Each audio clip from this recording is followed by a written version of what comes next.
සමහර දෙමාපියන් ඇවිල්ලා මට කියනවා පාස්ටර් මං යවුවා මොනවත් උනේ නැහැ. පාස්ටර් මං යවුවා මගේ පුතා කියනවා ආසම නැහැ කියලා. සන්ඩේ ස්කූල් යන්න කැමතිම නැහැ.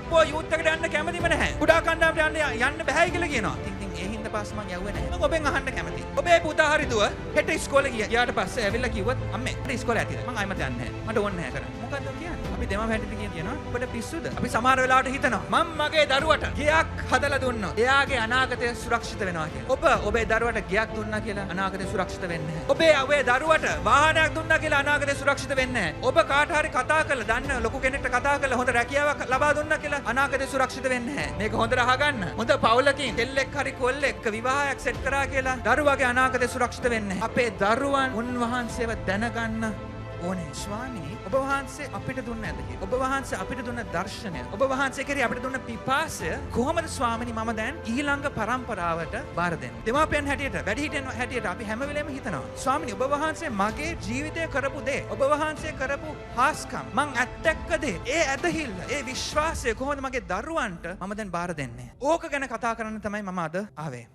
උන්වහන්සේ ඊසාක්ගේ දෙවියන් වහන්සේ විතර නෙමෙයි. ආබ්‍රහම්ගෙත් ඊසාක්ගෙත් යාකෝබ්ගෙත් දෙවියන් වහන්සේ. එක පාරටම පරම්පරා ගණනාවක දෙවියන් වහන්සේ. මෙන්න මගේ ප්‍රශ්නය ඔබට මේක ලියා ගන්න පුළුවන්. අපගේ ඇදහිල්ල ඊළඟ පරම්පරාවට අපි බාර දෙන්නේ කොහොමද? අපි අද දෙවනි තිමෝති පොතේ ඔබට බයිබලයේ තියෙන දෙවනි තිමෝති පොතට ගිහින් එක ඇඟිල්ලක් එතන තියාගන්න. තව ඇඟිල්ලක් අරගෙන පළවෙනි කොරින්ති පොතට දාන්න. පළවෙනි කොරින්ති පොතේ 4 වෙනි පරිච්ඡේදයට. දෙවෙනි තිමෝති පොතයි පළවෙනි කොරින්ති පොතයි දෙකම පවුල්තුමා ලිව්වේ. මේ ලිපි දෙකම ඒ දේවල් ඒ ලිපි දෙකෙන් අපි ඉගෙන ගන්න යනවා. දෙවෙනි තිමෝති පොත කියවන්න ඉස්සෙල්ලා මම පොඩි පසුබිමක් දෙන්නම්. පාවුල්තුමා අපේ නව කිවිසුමේ ලිපි ගොඩක් ලිව්වා. දෙවෙනි තිමෝති පොත තමයි පාවුල්තුමාගේ අවසන් ලිපිය. අවසන් ලිපිය. ඇයි අවසන් ලිපිය කියන්නේ? පවුල්තුමා දැන් මේක ලියන්නේ සිර ගෙදර ඉන්නකොට. තිමෝති ඉන්නේ එපීස නගරේ. එපීස සභා පූජකවරයා තමයි තිමෝති. පවුල්තුමා තිමෝතිට කියනවා මම දැන් සිර ගෙදර ඉන්නවා. මම ඉස්සෙල්ලත් සිර ගෙදර ඉඳලා තියෙනවා. ඒත් මේ දවසේ මේ වෙලාවේ මේ අවස්ථාවේදී මේක වෙනස්. ඇයි මේක වෙනස්? තිමෝති මම දන්නවා මාව මරණ දණ්ඩනයට නියමිත කරලා තියෙනවා. මරණ දණ්ඩනයට නියමිත කරලා තියෙන හින්දා මම දන්නවා මේ සැරේ මම නිදහස් වෙන්නේ නැහැ කියලා. ඉතින් ඒ හින්දා තිමෝති මම මැරෙන්න ඉස්සෙල්ලා මාව බලන්න එන්න. මේ ලිපිය ඇත්තටම ගොඩක් පෞද්ගලික ලිපියක්. ඔබ ටිකක් හිතන්න. ඔබ දැනගෙන හිටියා නම් ඔබට ජීවත් වෙන්න තියෙන්නේ තව එක මාසයයි කියලා. එක මාසයයි. මොකද්ද ඔබ මේ මාස එක කරන්නේ? ඔබ හැමෝටම ගිහින් කතා කරනවද? නැහැ. කතා කරන්නේ කාටද? කාලේ ගෙවන්නේ කා එක්කද? ලංවම ඉන්න අය එක්ක. වැදගත්ම වටිනා කියලා හිතන අය එක්ක. මේකයි පවුල්තුමා කරන්නේ. තිමෝති පවුල්තුමාගේ ආත්මික පුතා. තිමෝතිට කියනවා එන්න මා එක්ක කාලේ ගත කරන්න. මට තියෙන වැදගත්ම දේවල් තිමෝති මට තව ටික කාලයයි තියෙන්නේ. ඒවා ඔබ සමග බෙදා ගන්න මම කැමතියි. ඉතින් පවුල්තුමා 2 තිමෝති පළවෙනි පරිච්ඡේදයේ 3 ඉඳන් 4 අපි කියවමු. මම දිවාරය දෙක්හිම නිතර මාගේ යාඥාවලදී ඔබ සිහි කරමින් මාගේ මුතුන් මිත්තන් කලාක් මෙන් පිරිසිදු හෘද සාක්ෂියකින් මා සේවය කරන දෙවියන් වහන්සේට ස්තුති කරමි. ඔබේ කඳුළු සිහි කර මාගේ ප්‍රීතිය සම්පූර්ණ කර ගැනීම පිණිස මම ඔබ දකින්ට ආශා වෙමි. ඔබ තුල තිබෙන අවංක ඇදහිල්ල මට සිහි වෙයි. ඒ ඇදහිල්ල ප්‍රථමයෙන් ඔබේ ආච්චි වූ ලොයිස් කෙරෙහිද ඔබේ අම්මා වූ යුනිස් කෙරෙහිද පිහිටියේය. ඔබ තුලත් එය ඇති බව මම විශ්වාස කරමි. ඒ නිසා මාගේ හස්තාලේපන හේතු කොටගෙන ඔබ කෙරෙහි තිබෙන දෙවියන් වහන්සේගේ දීමනාව ගිනි දැල්ලක්සේ දල්වා ගන්නා ලෙස ඔබට සිහි කරවමි. දෙවියන් වහන්සේ අපට දුන්නේ බය අඩු ගති නොව බල සම්පන්න ප්‍රේමාන්විත හික්මුණු ආත්මානුභාවයය. තිමෝති ඒ ඇදහිල්ල මම ඉස්සෙල්ලාම දැක්කේ ඔබගේ ආච්චි තුල. ඒකට පස්සේ අම්මා තුල දැක්කා. දැන් ඒ ඇදහිල්ලම මම දකිනවා ඔබ තුල. තිමෝතිට පළවෙනිම පවුල්තුමා දැක්කේ ලුස්ත්‍රාවට ගියාම. ලුස්ත්‍රාව කියන නගරේ තිමෝතිගේ පවුල එතන හිටියා. පවුල්තුමා ඒ පවුලම ගැලවීමට ගත්තා. උන්වහන්සේගේ ප්‍රේමය ගැන කතා කරලා ඒ පවුලම ගැලවීමට ආවා. ඒකට පස්සේ ආයිමත් තව අවස්ථාවක ඒ නගරයට ගිහින් ඒගොල්ලෝ ඒ පවුලම බහ දැක්කා. දැන් පවුල්තුමා කියනවා තිමෝති මට වැටහෙනවා මම දකිනවා. ආච්චිට තිබ්බ ඇදහිල්ල. අම්මට තිබ්බ ඇදහිල්ල. දැන් ඔයා තුලත් තිබෙනවා. තරුණය ඔබ මේ දෙව් මැදට ඉන්නවා නම් මේක හොඳට අහගන්න. ඔබගේ අම්මගේ නැත්තම් තාත්තගේ ඇදහිල්ලෙන් ඔබට ගැලවීම ලබා ගන්න බෑ. ඔබගේ අම්මගේ තාත්තගේ ඇදහිල්ලෙන් ඔබට ගැලවීම ලබා ගන්න බෑ. ඔබ කැපවීමක් කරන්න ඕනේ. උන්වහන්සේව පෞද්ගලිකව අනුගමනය කරන්න. ඒත් අපි වැඩිහිටියන් හැටියට අපි දන්නවා. අපේ ඇදහිල්ල අපේ පිපාසය උන්වහන්සේ වෙනුවෙන්. අපේ ආශාව අපිට ඊළඟ පරම්පරාවට බාර දෙන්න පුළුවන්. අයිමත් මගේ මාතෘකාව. අපගේ ඇදහිල්ල ඊළඟ පරම්පරාවට බාර දෙන්නේ කෙසේද? දෙවනිව. නොනවත්වා යාඥා කරන්න. මං අයිමත් කියනවා. යාඥා කරන්න නෙමෙයි. මොකද්ද වචනේ? නොනවත්වා. පවුල්තුමා තිමෝතිට කියනවා. මම දිවා රෑ දෙකෙහිම නිතරම නිතරම තිමෝති ඔබ වෙනුවෙන් මම යාඥා කරනවා. අපේ තරුණ සමළුව වෙනුවෙන් අපේ VBS එක වෙනුවෙන් මාස ගානකට අපි යාඥා කරනවා.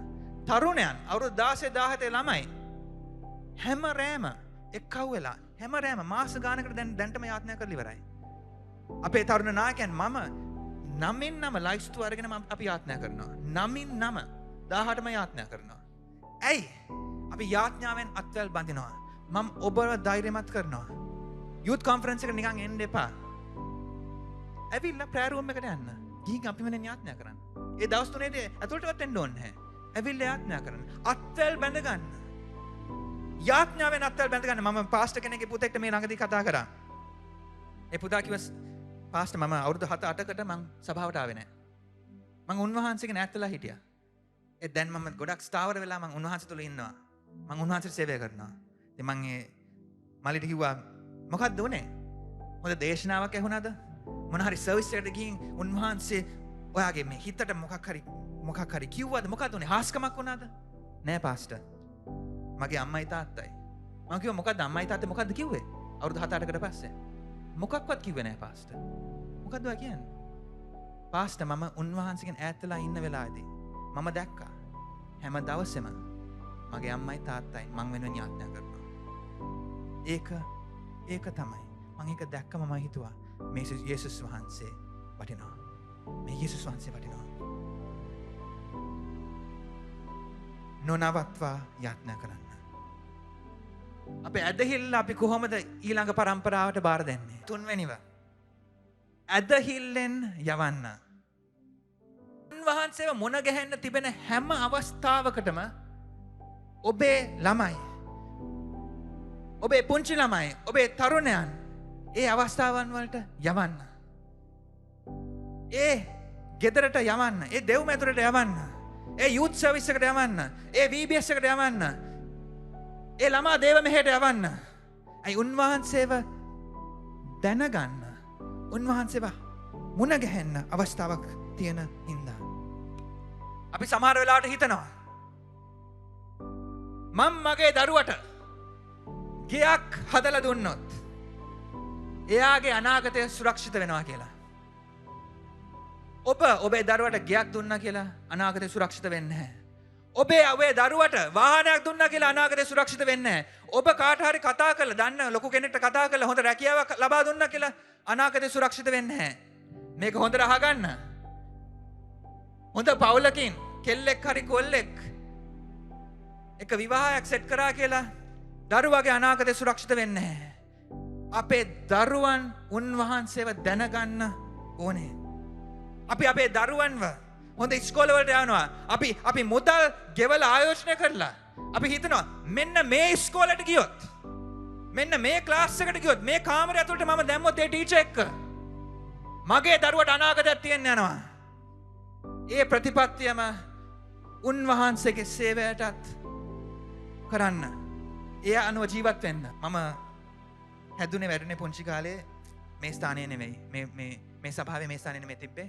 කොල්ලුපිටිය අපේ සභාව තිබ්බා. මට මතකයි පන්නයිට මේක මතක ඇති.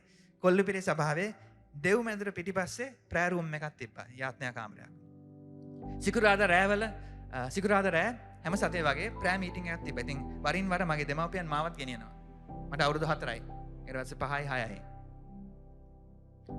නැත්තම් පාස්ටර් අංකල් කෙනෙක් මාව අරගෙන යනවා. මං ගිහින් මම එතන ඉන්නවා. එතන මිනිස්සු යාත්‍නා කරනවා මට මොකක්වත් තේරෙන්නේ නැහැ. මොනවා කරනවද කියලා මන් දන්නේ නැහැ. මට අවුරුදු 4යි 5යි 6යි. සමහර වෙලාවට යක්ෂාත්ම තියන අය එනවා. බිම වැතිරෙනවා. යක්ෂාත්ම දුර වෙනවා මන් දකිනවා. මට මොකක්වත් තේරෙන්නේ නැහැ. මට මතකයි. ඔබ දන්නවද මම ඔබට මං ගැන රහසක් කියන්න. මම කැරපොත්තන්ට ගොඩක් බයයි. මන් දන්නේ ඇයි කියලා. මම ඇත්තටම දන්නවා. මම පොඩිම කාලේ මම එක දවසක් මගේ අම්මා කොහෙද මගේ සපත්තු ටික දාලා මම පාරේ ඇවිදිනකොට එකපාරට මට මොකද්ද මගේ කකුලේ මට දැනෙනවා. ඉතින් අම්මට සපත්තු ගැලෙව්වම සපත්ත එළිය ඇතුලෙන් කරපොත්තේ කෙලියට එනවා. ඇයි මං රෑ මං චෙක් කරන්නේ නැතුව උදේ මං සපත්තුව දැම්මා.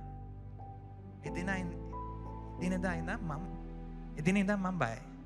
දැන්නුදත් මගේ ගෙදර ගියත් ඔබේ ගෙදරට මං ආවත් මං සපත්තු ගලවනවා. මං සපත්තු නැතුව ඇවිදින්න කැමතියි. ඒත් මං ඔබේ ගෙදරින් මං පිටත් යනකොට මං සපත්තු දෙක ගන්නකොට මම මෙහෙම අනිත් පැත්තට දාලා මං බලනවා. තාම බලනවා. ඇයි? බය තියෙනවා. කරපොත්තෙක් ඉඳී කියලා. දැන් අවුරුදු 35කට වැඩි. තාම බය තියෙනවා.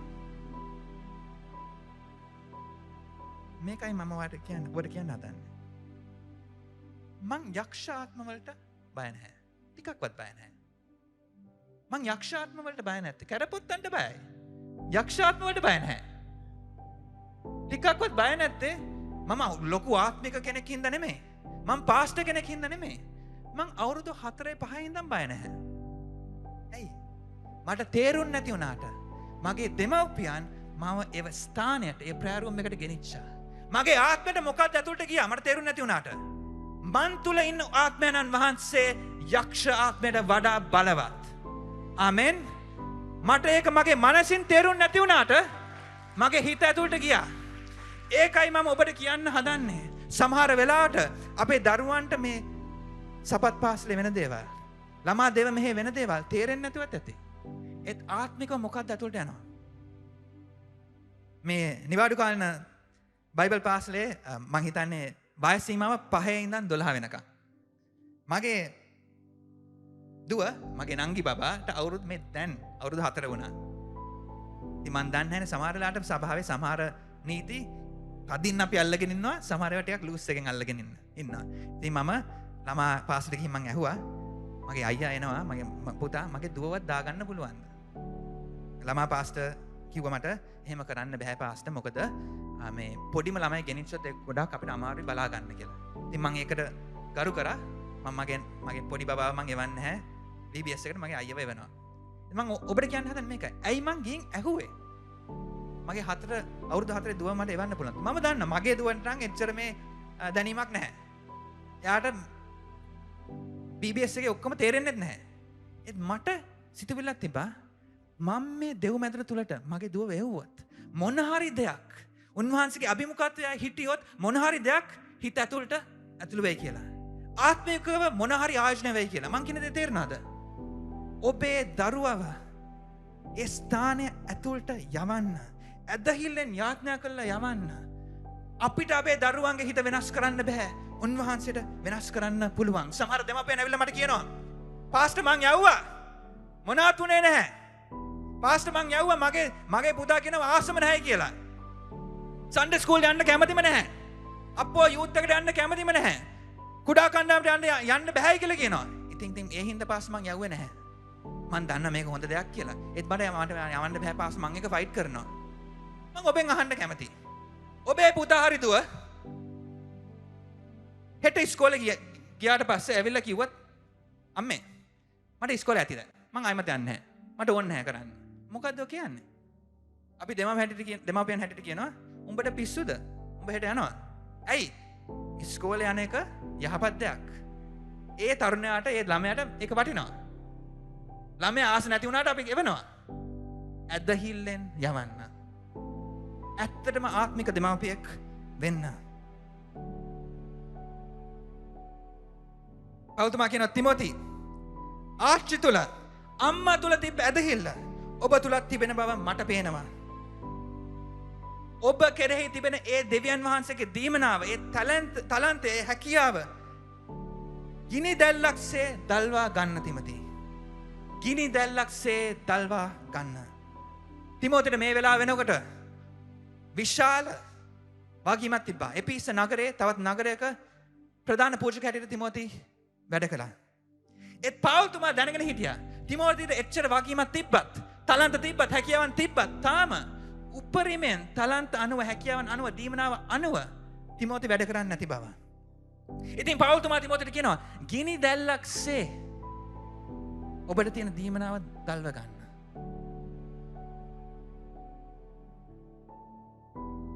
මොකද්ද මම ඔබට කියන්නේ? සමහර වෙලාවට අපේ ළමයිට, අපේ තරුණයන්ට අපි ධෛර්යමත් කරන්න ඕනේ. ඔබට තාලන්තයක් තියෙනවා. පුතේ දුවේ ඔබට හැකියාවක් තියෙනවා. ඔබට දෙවියන් වහන්සේ දීමනාවක් දීලා තියෙනවා. ඒක දල්ව ගන්න. හතරවෙනිව අමාරුම දේ මම ඔබට කියන්නම්. අපි ආත්මික දෙමව්පියන් වෙන්න ඕනේ. ආත්මික දෙමව්පියෙක් වීම. ආත්මික දෙමව්පියෙක්ට දරුවන්ට ආත්මිකව නොපෙනෙන දේවල් පේනවා. අපේ දරුවට උන්වහන්සේගේ කටහඬ සමහර වෙලාවට ඇහෙන්නේ. අපේ දරුවට උන්වහන්සේ ගැන දර්ශනයක් නැහැ. ඒත් අපිට දරුවට පේන දේවල් පේනවා. අපේ සභා පවුලේ ආත්මික මව්වරු පියවරුන් අත්‍යවශ්‍යයි. ඔබට ඒ වගකීම තියෙනවා. අපේ සභාවේ සන්ඩේ ස්කූල් ටීචර්ස්ලා අවශ්‍යයි. එතන ආයෝජනයක් කරන්න කියලා මම ධෛර්යමත් කරනවා.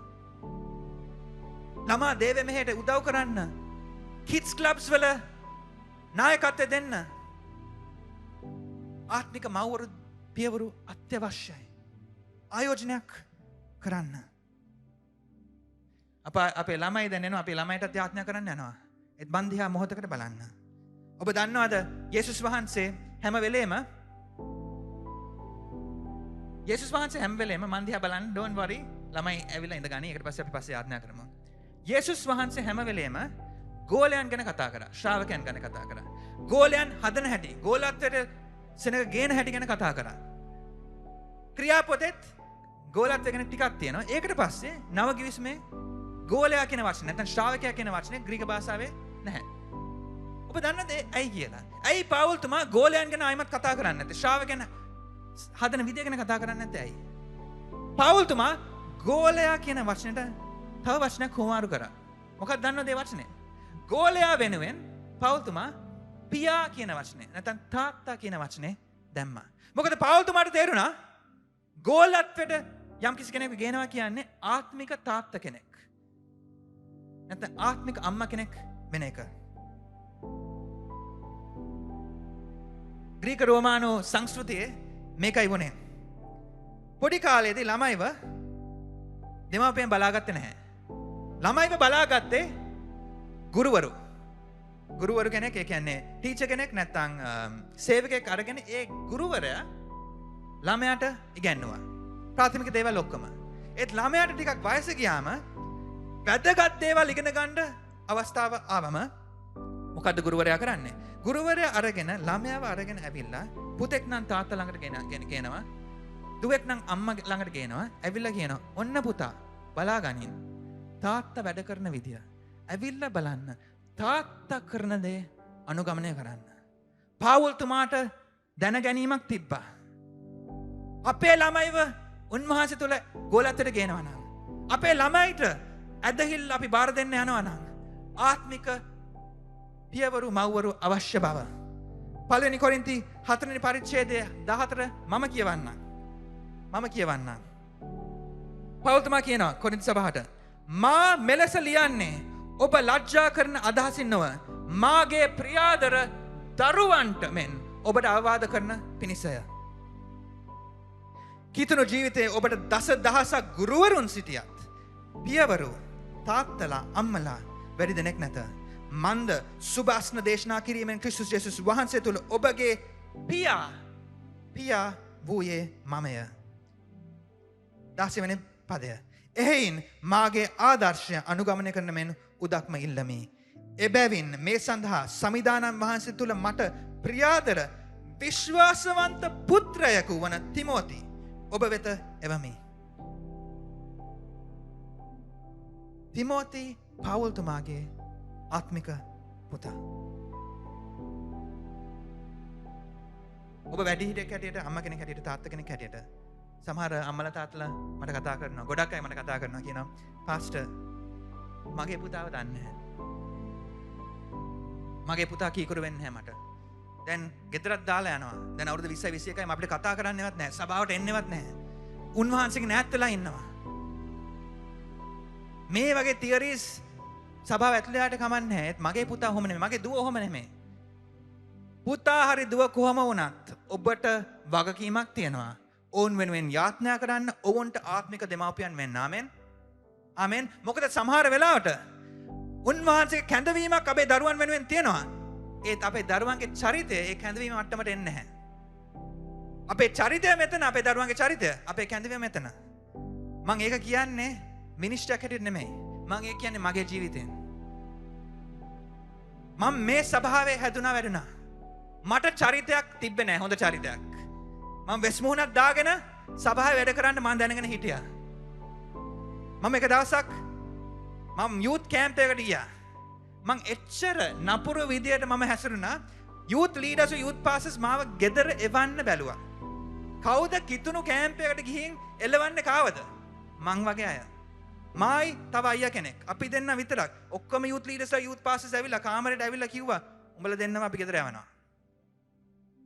මායි තව එක අයියා කෙනෙක්. ඒ අයියා කවුද? පාස්ටර් ආෂාන්. අපි දෙන්න විතරයි යූත් කැම්ප් එකකින් එලවන්න බැලුවේ. සමහර වෙලාවට චරිතය කැඳවීමේ මට්ටමට ඇවිල්ලා නැහැ. ඔබට වගකීමක් තියෙනවා. ඔබේ දරුවා වෙනුවෙන් යාඥා කරන්න. මාව මෙතනට ගෙනාවේ මගේ අම්මයි තාත්තයි විතරක් නෙමෙයි. මගේ සන්ඩේ ස්කූල් ටීචර්ස්ලා, මගේ යූත් ලීඩර්ස්ලා, මගේ කුඩා කණ්ඩායම බලාගත්තු අය. ඔන්න මගේ ආත්මික මව්වරු දෙමව්පියෝ. තාත්තලා ඔන්න මගේ කතාව ඕකයි. ඔබට වගකීමක් තියෙනවා. ආයෝජනයක් කරන්න, කිඩ්ස් ක්ලබ් එකක් ගන්න, සන්ඩේ ස්කූල් ටීචර් කෙනෙක් වෙන්න, යූත් නායකයන්ට යූත් සර්විස් එකට ඇවිල්ලා බලා ගන්න අපිව. ආත්මික දෙමාපියන් වෙන්න. VBS එක යූත් කොන්ෆරන්ස් එක ආත්මික පරිණතභාවයක්, ආත්මික පරිවර්තනයක් අපේ ළමයි තුල ඇති වෙනවා. ඒත් සැබෑ ගෝලත්වය ඇති වෙන්නේ ආත්මික මව්වරු පියවරු තුලින්.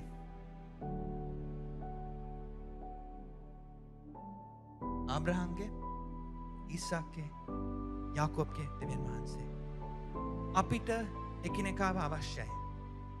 උන්වහන්සේ පරම්පරා ගණනාවක දෙවියන් වහන්සේ. උන්වහන්සේ මෝසෙස්ට කතා කරා ඇවිලෙන පඳුර තුලින්. උන්වහන්සේ මෝසෙස්ට පොරොන්දුවක් දුන්නා. ඒත් ඒ පොරොන්දුව ඉෂ්ට වුණේ යොෂුවාගේ ජීවිතය තුලින්. ඔබට මං කියන දේ තේරෙනවද? අපි පරම්පරාවෙන් පරම්පරාවට තරංකාරීත්වයක නෙමෙයි ඉන්නේ.